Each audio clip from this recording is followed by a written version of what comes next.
t-shirt na itim, oh. Explore.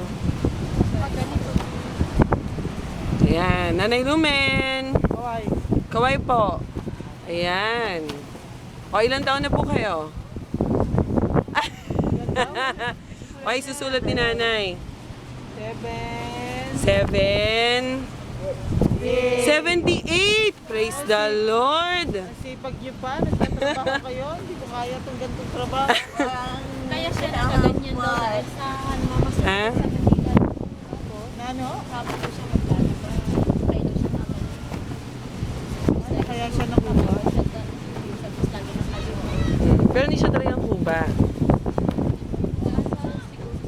Kaya meron siguro siyang one.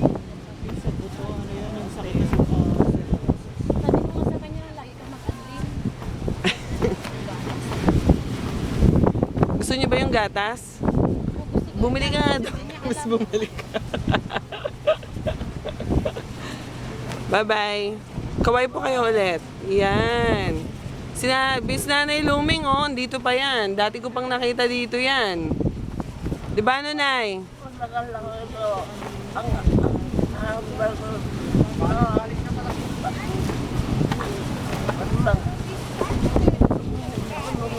Hindi ka nung